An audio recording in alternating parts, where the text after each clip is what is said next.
Sample test begins with us trying to check whether an ordered pair works as a solution to a system. In order to say that yes, it does work, it has to satisfy both the top equation and the bottom equation.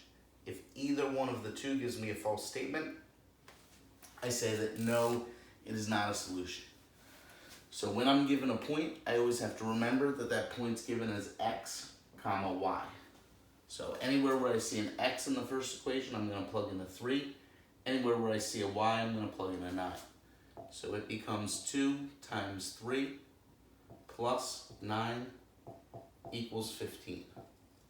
2 times 3 gives me 6. 6 plus 9 does equal 15.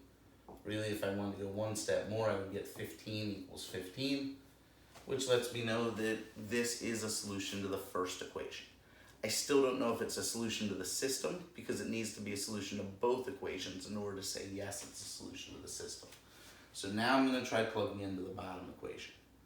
3 times the x coordinate of 3 minus the y coordinate of 9 equals 0. 3 times 3 gives me 9. And 9 minus 9 equals 0, so I get the true statement that 0 does equal 0. So check if the ordered pair is a solution. The ordered pair satisfied both the first equation and the second equation, so yes, the ordered pair is a solution. For problem number 2, it asks us to solve the system by graphing. Whenever I do this, my first step is to get each of the equations into y equals mx plus b mode so that I can graph them. The first equation is currently x plus y equals 3. What I need to move is this x. To move it, I'm going to subtract x from both sides. So minus x here, minus x here. These x's will go away and just leave me with y. This 3 minus x represents two terms which are not like terms and cannot be combined.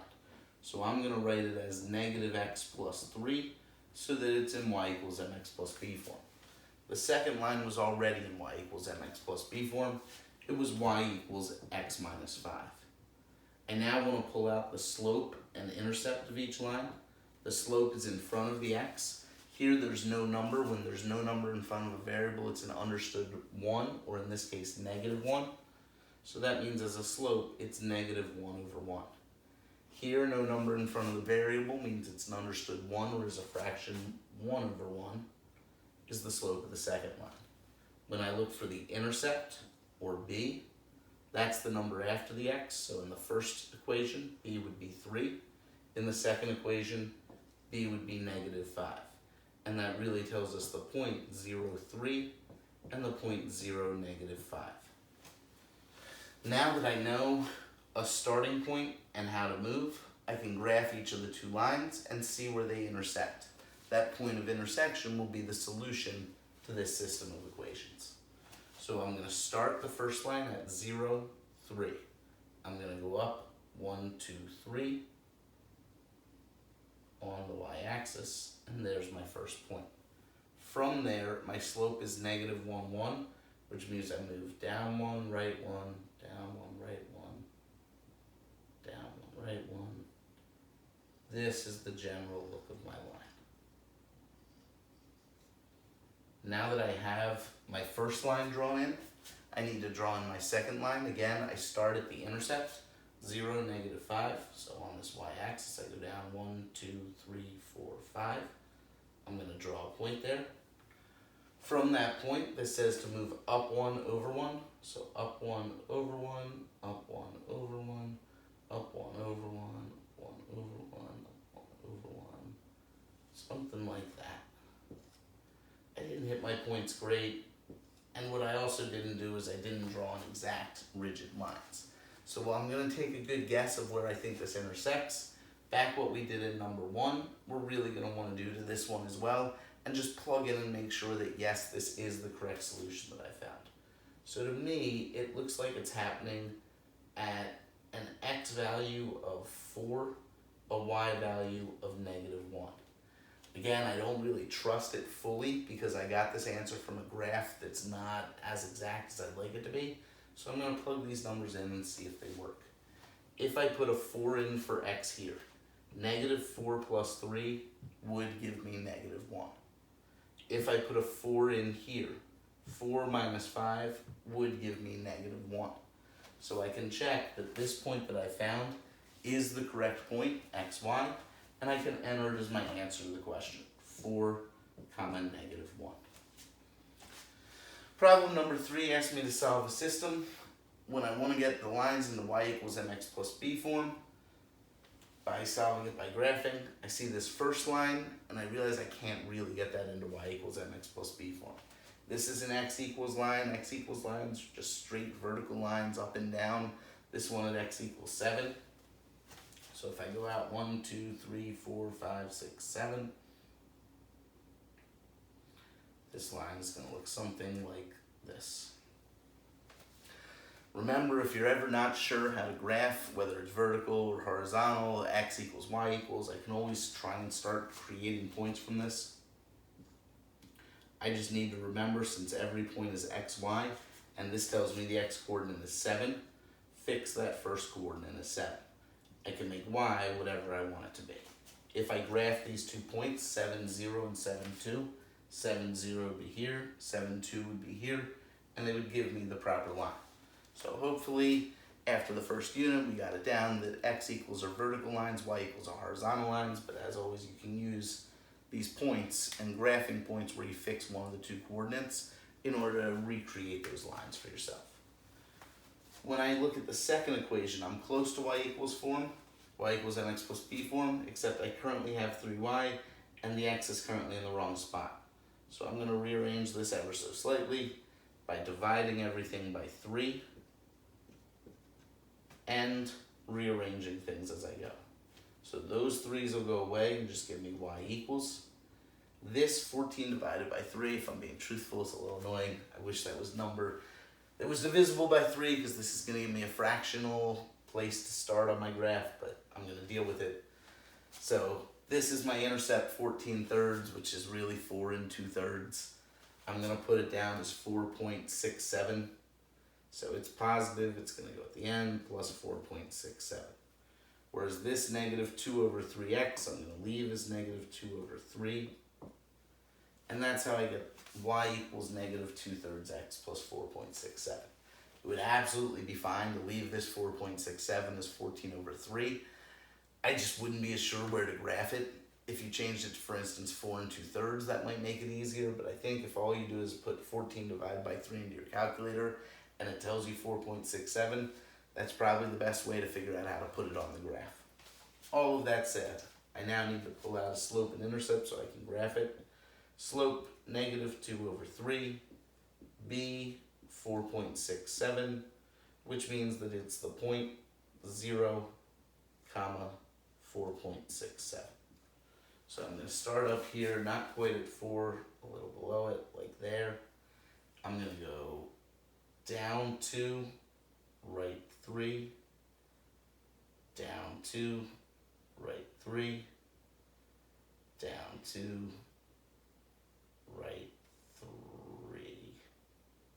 So let me see this again. Down 2, right 3, down 2, I'm sorry, I should have been over one more. And then down 2, right 3. So it looks like it might cross at this 0 point. Again, whenever I'm drawing these, I know that it's going to be a situation where I'm hopeful that where they cross is the exact right place, but because I don't have an exact graph, I can't be sure. So to me, this looks like it's crossing at 7 for an x coordinate, 0 for a y. We know that's going to work when we put it into the first equation because the x coordinate is 7. So as long as we have an x coordinate of 7, we know the first equation is satisfied. When I go to try it in the second equation says 3 times y. We're going to set the y equal to 0 equals 14 minus 2 times x, which we got to be 7. 3 times 0 is 0. 14 minus 14 is also 0. So both of them check out, and this is the correct solution. So as an xy point, I'm going to put it in as x, comma, y. For number 4, they asked me to solve the system by graphing. The good news is the top equation is already in y equals mx plus b form. So I can move that over. Y equals, x minus 8, which means that in front of the x is an understood 1 over 1, and after the x is a negative 8. That gives me as an intercept 0, negative 8. I want to do the same for the second line. It starts out as 3x minus 3y equals 24. First thing I want to do, move the x's to the other side. So if I subtract 3x here, subtract 3x here, then this is going to become negative 3y equals negative 3x plus 24. I'm going to do the next division in 2 steps. First divided by the 3, then changing the negative. If I divide by the 3, I do it to each term. On the left, these 3's go away, leaving me with negative y. On the right, these 3's go away and leave me with negative x. And then positive 24 divided by 3 gives me positive 8. I now have almost a y equals line. The only issue is this is a negative y, not a positive y. To get rid of that negative, I multiply the whole equation by negative 1. When I do that, negative times a negative gives me a positive y, equals negative times a negative gives me a positive x, negative times a positive gives me negative 8. At this stage, I could pull out the slope and intercept, except that I look up and see, wait, this is literally the exact same line that I had above. When you get the same slope, like we do here, because we have x and x with an understood 1 over 1 with an understood 1 over 1, this same slope alerts me something here is off. This is one of 2 situations that we need to be aware of. If there's different intercepts, it's parallel lines, and we say inconsistent. If it's the same intercept, like we have here, both negative 8, they're the same line, and we say dependent. So I would write into the space here, dependent in capital letters. D-E-P-E-N, dependent. I'm a terrible speller, apologies, but I think that's right. If I wanted to show it graphically, just what would happen, I would use this point, 0, negative 8, 1, 2, 3, 4, 5, 6, 7, 8, 1, 2, 3, 4, 5, 6. So here's 0, negative 8, I'd go up 1 over 1, up 1 over 1, and so on. The line would look something like this. When I went to draw in the other line, I would draw it directly over. They're literally the same line, so every point that's on one line is a point on the other line. That's why we call it dependent. Really, it depends on what you choose for x. We'll tell you what you get for y.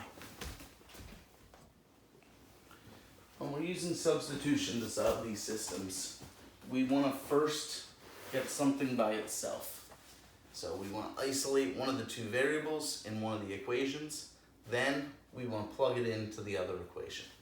So in this first one, number 5, we already have a variable solved for. Specifically, y equals 3x. This is already solved for the variable y. I can plug it into the second equation. If I plug it in, anywhere where I see a y, I'm going to replace it or substitute in 3x. So this bottom equation is going to become x plus 3x equals 12. If I add x and 3x, this is an understood 1x. 1x plus 3x gives me 4x. If 4x equals 12, that means x equals 3. 3 would go in the first spot of my xy point, but I still need the second spot. I still need the y. So to get that, I'm going to take this 3 and plug it back into my substitution equation. That's going to tell me y equals 3 times 3, which is 9. I can put 9 into the second spot in my answer. For problem 6, I could solve either equation for either variable, but the easiest variable to solve for is this x. Since it's already a single x, the only thing I would need to move is this 2y in order to get x alone. So I'm going to do that. Subtract 2y here, subtract 2y here. That leaves me with x equals negative 2y minus 6. Now that I've got the substitution equation, where I've got it solved for a single variable, I'm going to take that and plug it in everywhere where I see an x in the other equation. So this is going to become 4 parentheses negative 2y minus 6 plus 5y equals negative 9. If I clean this up a little, 4 times negative 2y gives me negative 8y. 4 times negative 6 gives me negative 24. Still plus 5y, still equal to negative 9. On the left-hand side, the like terms that can be combined are this negative 8y and this positive 5y. Negative 8 and positive 5 combine to give me negative 3y. Still minus 24 equals negative 9. If I now add 24 to each side, I'm left with the equation negative 3y equals positive 15. If I divide each side by negative 3, that's how I get my answer for y, that y equals negative 5. I can put that into my answer, but I still need an x value. So I'm going to take this negative 5, plug it into my substitution equation to solve for x. X equals negative 2 times negative 5 minus 6. Negative 2 times negative 5 gives me a positive 10. Positive 10 minus 6 gives me a positive 4. So I get the x value, positive 4, the y value, negative 5. For problem 7, I do see that the first equation already has 8y by itself on the left, and I could divide everything by 8 in order to get y alone. That's a completely valid way to do it, and it would work out here. The only issue is it would introduce fractions, because this negative 4 divided by 8 would not leave me with a whole number. So while I could do that, I'm going to do it a different way just to avoid those fractions. What I'm going to do is I'm going to see in the second equation, here's an x by itself. Let's solve for that x. So minus 2y here, minus 2y here. That leaves me with x equals negative 2y plus 10. Now that I have the second equation solved for x, I'm going to plug it into the first equation and then solve for the single variable that's left. So where I see an x, I'm putting in negative 2y plus 10. That's how I get the equation 8y equals 24 minus 4 times negative 2y plus 10. 8y equals 24. Negative 4 times negative 2 gives me positive 8y. Negative 4 times positive 10 gives me negative 40. If I combine like terms on the right, I'm left with 24 minus 40 gives me negative 16. So 8y equals 8y minus 16. I want to take all the y's to one side, so I'm going to subtract this 8y, subtract 8y. Uh-oh. When I do that, the variables drop out of the problem. No more y's on this side, no more y's on this side. So I'm left with 0 equals negative 16. When the variables drop out of the problem, either by substitution method or by addition method, that's your cue that one of the two weird things is going on. If when the variables drop out, you're left with a true statement, that's when they're the same line and you label the answer as dependent. If the variables dropped out and like we're left with here, you get a false statement. 0 does not equal negative 16. Those two are not equal values. This statement is false. That's why my answer to the problem is inconsistent. Really, this is a situation where I have two parallel lines. Two parallel lines have no solution to the system because there's no point at which they will cross. So here, instead of an xy point, I would write the word inconsistent in caps.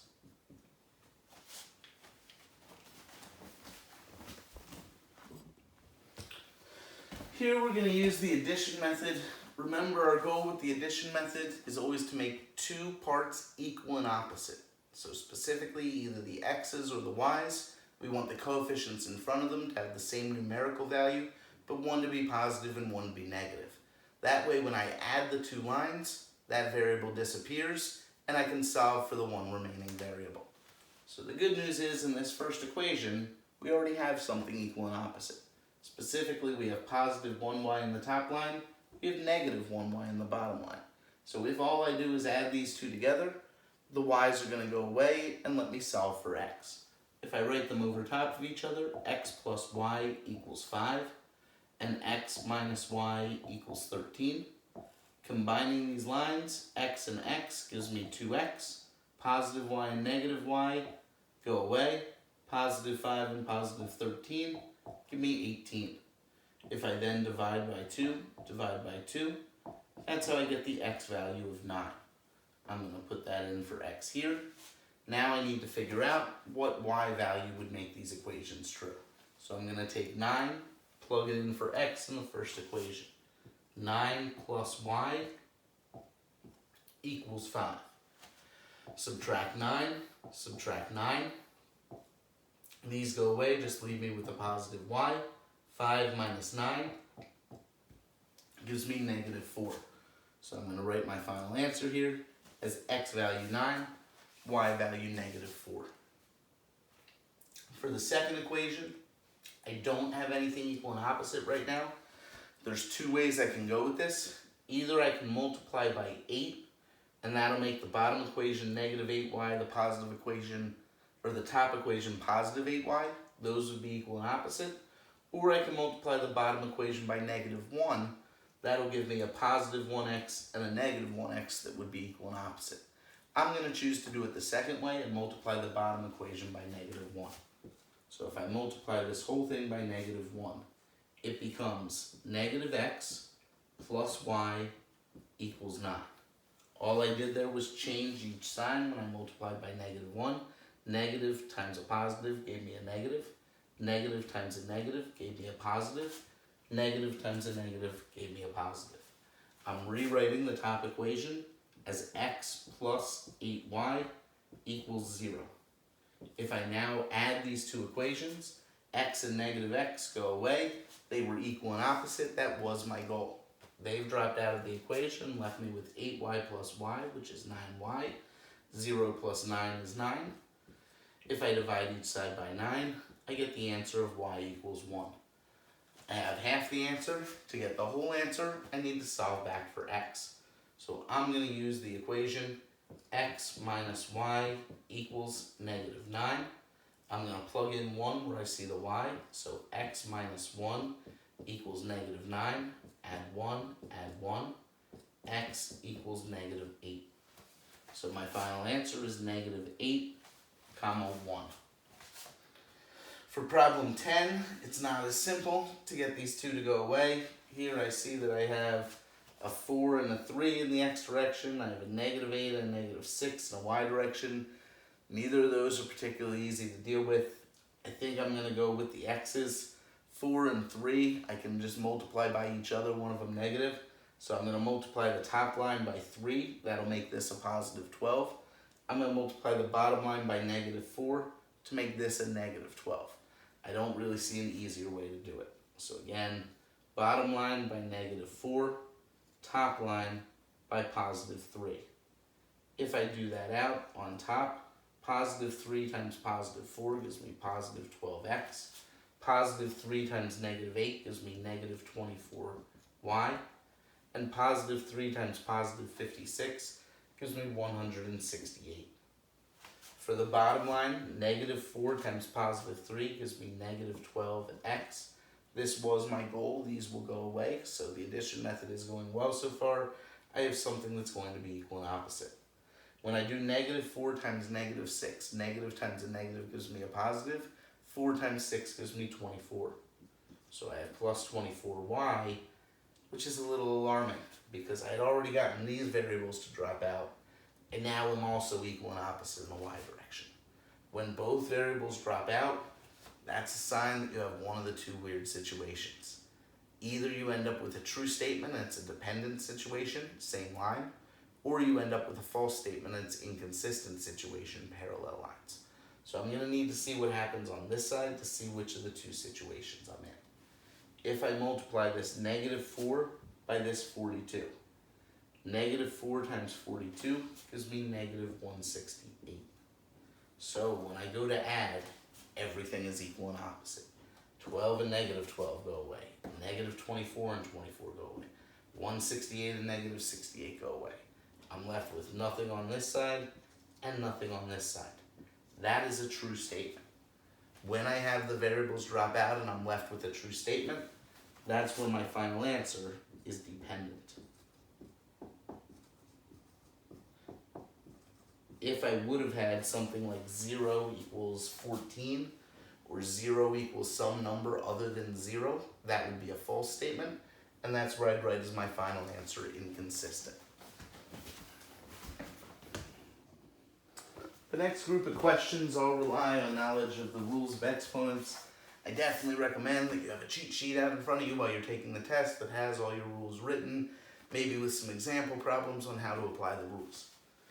First thing I need to be able to do is see what a base and an exponent are with regards to how we view them in these types of rules. So a base is the thing being taken to the exponent.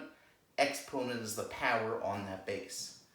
In this example, the negative 5x is all being taken to the third power. So the exponent's pretty straightforward, it's a 3. When I go to do the base, if this 3 was just with the x, so if it was something like negative 5x cubed, that 3 would only be applying to the x, and the base would only be x. In this case, because the 3 applies to the whole negative 5x in parentheses, that's the whole base. So again, if I'd written it slightly differently, it would change what my base is. The base is everything that's being taken to the exponent, since in this case the whole negative 5x is being taken to the exponent, the whole negative 5x is my base. When I'm asked to simplify the expression x squared times x to the 4th, when I'm doing multiplication, two different variables, same variable I should say, two different terms. This term times this term, same variable to different exponents or the same exponent. I keep that same variable and I add the exponents. So this becomes x to the 2 plus 4, which is really x to the 6th. My next rule that I come into contact with is the quotient rule here. When I'm doing division, I take the power on top minus the power on bottom. So again, same base, both are x's. When that's the case, I can take the power on top, 14, minus the power on bottom, 4. 14 minus 4 leaves me with x to the 10th. Third rule that we're dealing with here is power to a power. Notice the difference between how this is asked in 14 and how it was asked in 12. In 12, there were two exponents, but they each were attached to a different base. In 14, we have two exponents, but only really this base of y to the 6th is all to the second power. So it's not y to the 6th times y to the 2nd. That's this situation. This is y to the 6th, the whole y to the 6th being taken to the second power. Power to a power, I multiply the powers. So this becomes y to the 6th times 2, which becomes y to the 12th. For number 15, we have something being taken to the 0th power. Anything to the 0th power just equals 1. So again, there's trickier ways they could ask this. If they asked it as 5x to the 0, that 0 would apply to the x only, it wouldn't apply to the 5. So this would be like 5 times 1, which would give me 5.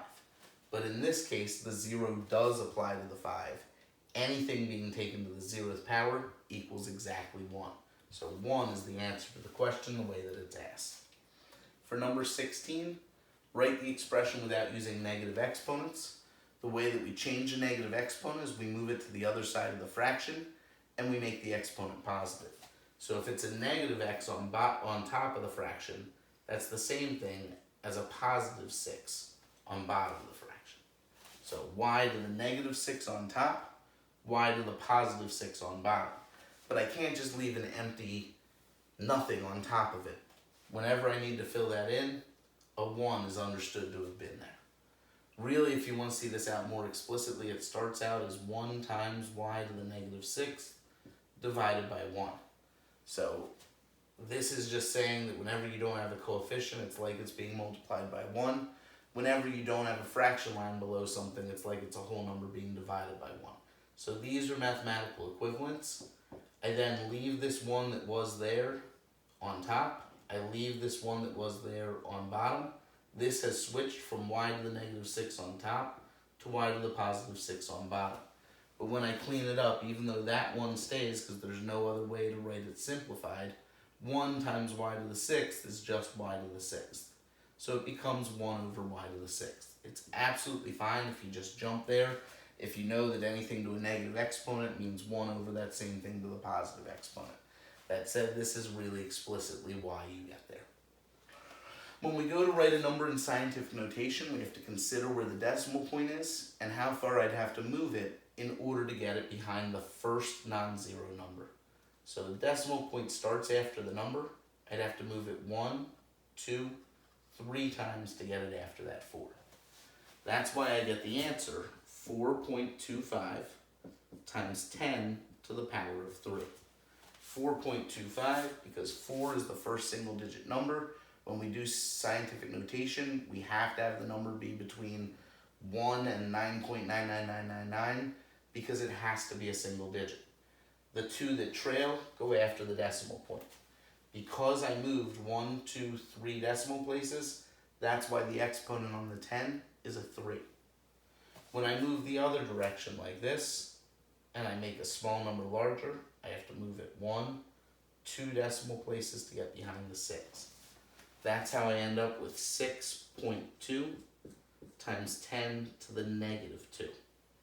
So remember, when a number starts out bigger than 1, that's when it's going to have a positive value in the scientific notation exponent on the 10.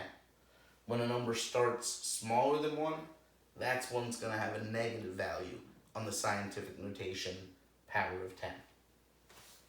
Here, when we look at number 19, I have 6.22 times 10 to the power of positive 4.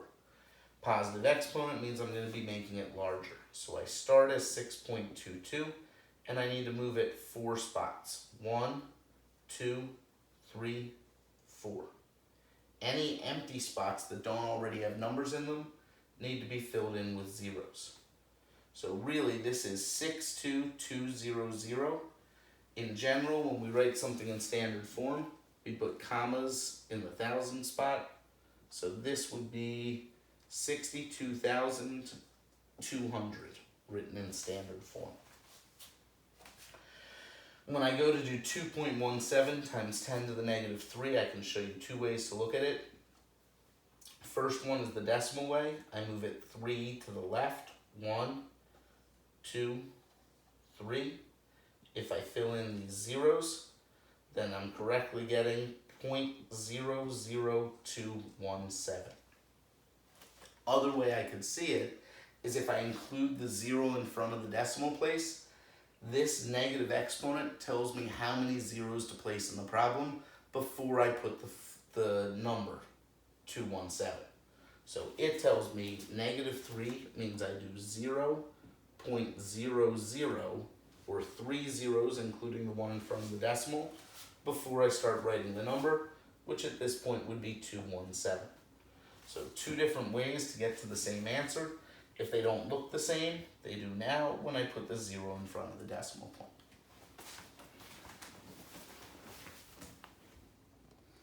When I'm asked to find the sum here, I can really just drop the parentheses. Here, this is just like a positive 1 outside. Here, there's nothing outside. So I can just write it as 5x plus 8 plus 3x minus 5. I then need to consider which terms are like terms. These 2 terms have the single power of x. These 2 terms have no power of x.